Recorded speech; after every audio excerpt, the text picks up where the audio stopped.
Australia has said it aims to cut its carbon emissions to net zero by 2050. And it joins other countries around the world in promising to make the nation carbon neutral by then. The real issue is how, and our answer is technology. Technology will have the answers to a decarbonised economy. But what kind of technology? I don't think there is one silver bullet.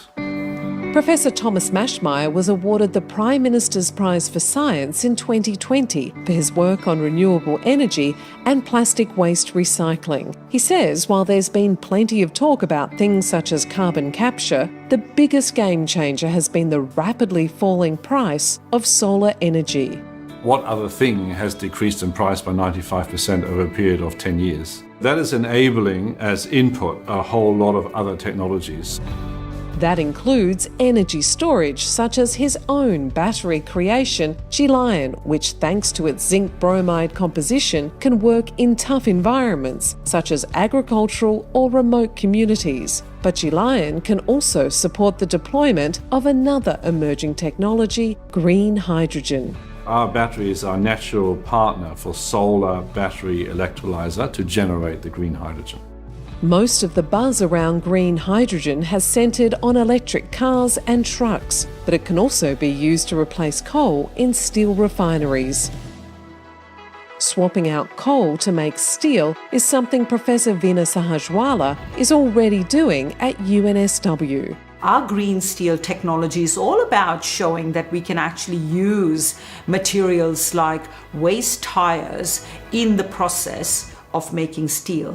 Her polymer injection technology, which extracts hydrogen and solid carbon from old tyres, has been used in the production of more than 30 million tonnes of steel around the world. Professor Sahajwalla is now even experimenting with using waste coffee as a source of carbon. Traditionally, of course, the world always thinks that you need coal and coke to produce these metals. And what we are doing is completely shifting the mindset and saying that the production of green materials is absolutely possible in a way that it not only enables us to recycle our materials, but also enables us to bring green manufacturing to life anywhere in the world using Australian science.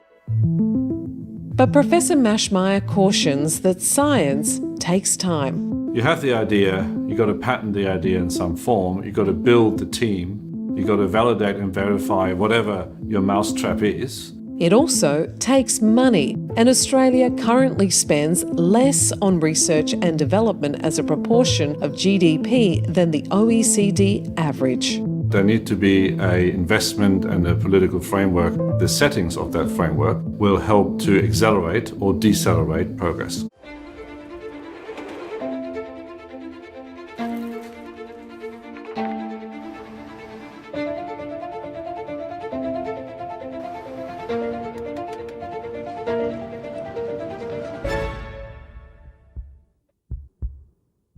This is the year the world slowed down. Amidst great suffering and economic hardship, we held our breath.